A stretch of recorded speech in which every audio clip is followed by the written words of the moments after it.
I'll now make a final short presentation about some observations on co-financing that are emerging from analysis of the projects so far approved by the GCF board.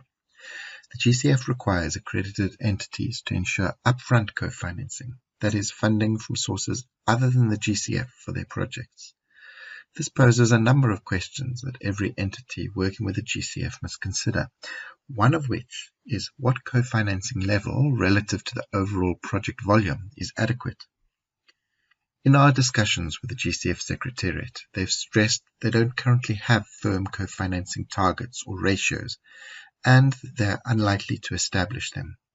Instead, the GCF has emphasized that co-financing ratios should be aligned with the needs of the partner country and the nature of the activities being proposed.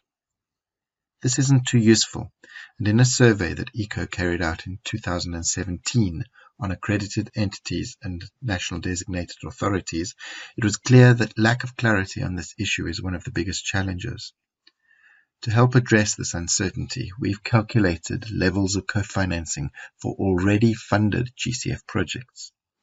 These levels only indicate what the GCF has accepted so far, and past experience may not continue, but in our view it helps to give project developers a feeling for levels that may be expected. First, a quick definition of levels of co-financing. In this example, if the GCF provides $2.24 million and co-financing is $5.13 million, then the co-financing level, according to GCF definitions, is the ratio of co-financing to the total project cost, or in this example, it would be 70%. By this definition, a co-financing ratio of 50% means equal amounts of GCF and co-financing. Here is information on co-financing in approved projects by size of projects. Micro projects, less than $10 million total project cost. Small projects, between $10 and $50 million total project cost. And medium-sized projects, those are between $50 and $250 million. And of course, large projects, those are over $250 million for the total project cost.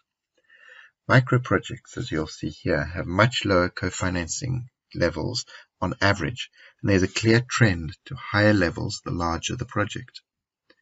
Co-financing ratios by project type are also informative.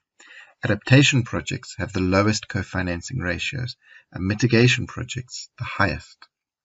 This is because the GCF sees mitigation projects as income generating, and generally adaptation projects as being more donor or public sector funded activities.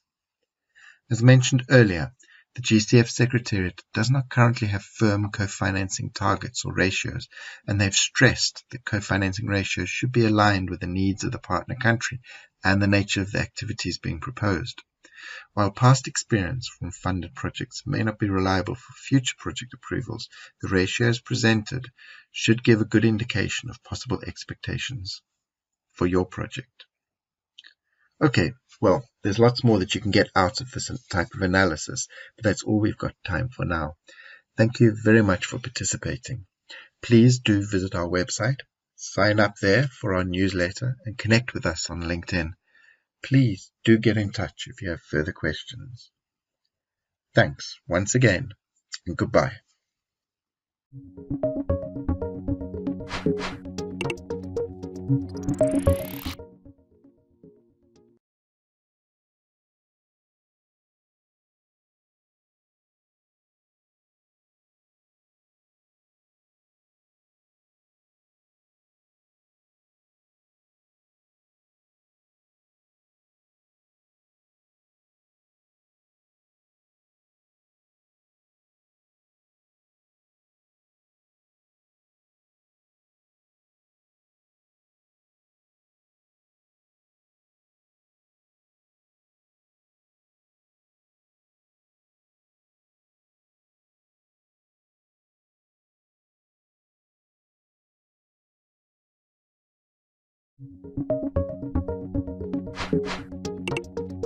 Thank you.